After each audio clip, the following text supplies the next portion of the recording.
അസ്സലാമു വറഹ്മത്തുള്ളാഹി വബറകാത്തു. ഉഹദ് മല സന്ദർശിക്കാൻ വന്നാൽ ഉഹദ് മലയുടെ മുൻഭാഗത്തായിട്ട് ചെറിയൊരു കുന്ന് കാണാം. ആ കുന്നിന് ജബൽ ഐനൈൻ എന്നൊക്കെ പേരുണ്ട്.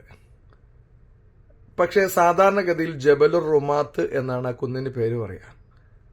വലിയ ഒരു സംഭവം നടന്ന ഒരു കുന്നാണ്. ഇൻഷാ അല്ലാഹ് അതിന്റെ കഥ നമുക്കൊന്ന് കേട്ടിട്ട് വരാം. എന്താണ് ജബലുർ റുമാത്തിന്റെ അല്ലെങ്കിൽ ജബലുൽ ഐനൈന്റെ പ്രത്യേകത എന്ന് നോക്കാം. ഉഹദ് യുദ്ധം നടക്കുന്നതോടനുബന്ധിച്ച് നബി സല്ലല്ലാഹു അലൈഹി വസല്ലം ഞങ്ങൾ സ്വഹാബാക്കളെ ഉഹദ് യുദ്ധത്തിന് നിൽക്കാൻ വേണ്ടി അണിനിരത്തുകയാണ്. അങ്ങനെ ഓരോ സ്വഹാബികളെയും നിൽക്കേണ്ട സ്ഥലവും അവരുടെ നിൽക്കേണ്ട ക്രമവുമൊക്കെ നബി സല്ലല്ലാഹു അലൈഹി വസല്ലം വിശദീകരിക്കുകയും ആ വിശദീകരണത്തിൻ്റെ ഒടുവിൽ നബി സല്ലല്ലാഹു അലൈഹി വസല്ലം അമ്പെയ്ത്ത് വിദഗ്ധരായ 50 സ്വഹാബികളെ പ്രത്യേകമായി പറഞ്ഞു മാറ്റി നിർത്തി.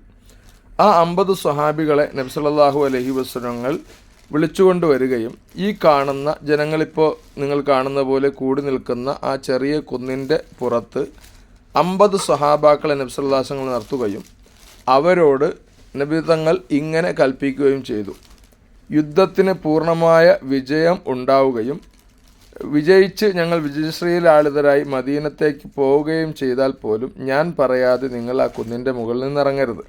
ഇനി അതല്ല, യുദ്ധം പരാജയപ്പെട്ട് ഞങ്ങളുടെ തലയ്ക്ക് മുകളിൽ വന്ന് പക്ഷികൾ കൊത്തിയെടുത്തു കൊണ്ടുപോകുന്നത് കണ്ടാൽ പോലും നിങ്ങൾ ആ കുന്നിൻ്റെ മുകളിൽ നിന്ന് ഇറങ്ങരുതെന്ന് പ്രത്യേകമായി കൽപ്പിച്ച് നബി സല്ലല്ലാഹു അലൈഹി വസല്ലം സ്വഹാബാക്കളെ 50 പേരെ അമ്പെയ്ത്ത് വിദഗ്ധരായ 50 സ്വഹാബാക്കളെ അതിൻ്റെ മുകളിൽ നിർത്തി.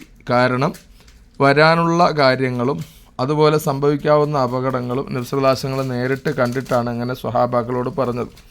ഉഹദ് യുദ്ധത്തിൻ്റെ ആദ്യ പകുതിയിൽ വലിയ വിജയമുണ്ടാവുകയും ശത്രുക്കൾ മക്ക കുഫാറുകൾ പിന്തിരിഞ്ഞോടുകയും ചെയ്ത കാഴ്ച കണ്ട് സ്വഹാബാക്കൾ അങ്ങോട്ടും ഇങ്ങോട്ടും അഭിപ്രായം പറയാൻ തുടങ്ങി. ഉഹദ് യുദ്ധത്തിൽ ഇടയ്ക്ക് വെച്ച് മുനാഫിക്കീങ്ങൾ പിന്തിരിഞ്ഞു പോയതുകൊണ്ടും ആ ഒരു ഭീതി നബി സല്ലല്ലാഹു അലൈഹി വസല്ലം പിടികൂടിയതുകൊണ്ട് ചിലപ്പം പരാജയപ്പെട്ടാലോ എന്ന് കരുതിയിട്ടായിരിക്കാം നബി തങ്ങൾ അങ്ങനെ പറഞ്ഞത്.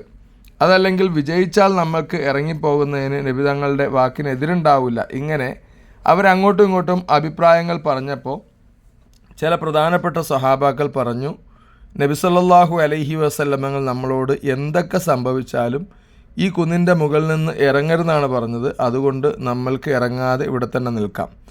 പക്ഷേ ഗനീമത്ത് സ്വത്ത് മറ്റ് സ്വഹാബാക്കൾ ശേഖരിക്കുന്നത് കണ്ട് നമ്മൾക്കും അവിടെ പോയി ശേഖരിക്കാം. നബി തങ്ങൾ വിജയിച്ചല്ലോ എന്ന് കരുതി കുറച്ച് സ്വഹാബാക്കൾ 34-36 പേര് അതിൻ്റെ മുകളിൽ നിന്ന് ഇറങ്ങി വരികയും ഉടനെ തന്നെ ശത്രുക്കൾ ആ അവസരം മുതലെടുത്ത് പുറകിൽ നിന്ന് വന്ന് ആക്രമിച്ച് ഉഹദ് യുദ്ധത്തിൽ വലിയ ഇടയ്ക്കൊരു പരാജയം നേരിടുകയും ചെയ്തത് നബി സല്ലല്ലാഹു അലൈഹി വസല്ലം ഈ ഒരൊറ്റ വാക്ക് സ്വഹാബാക്കൾ അത് വേണ്ട രൂപത്തിൽ മുഖവിലിക്കെടുക്കാത്തത് കൊണ്ടും നബി തങ്ങളുടെ വാക്കിനെ പൂർണ്ണമായി ഉൾക്കൊള്ളാത്തത് കൊണ്ടുമാണ് ആ പരാജയം സംഭവിച്ചത്. ഹബീബായ റസൂൽ കരീം സല്ലല്ലാഹു അലൈഹി വസല്ലമയുടെ ഓരോ വാക്കും അതിന് വലിയ ഗാംഭീര്യമുണ്ട്, വലിയ പ്രാധാന്യമുണ്ട്. അള്ളാഹു അത് മനസ്സിലാക്കാനും മുത്തുനബി സല്ലല്ലാഹു അലൈഹി വസല്ലമയെ പിൻപറ്റി ജീവിക്കാനും നമുക്ക് തൗഫീഖ് നൽകട്ടെ. അസ്സലാമു അലൈക്കും വറഹ്മത്തുള്ളാഹി വബറകാതുഹു.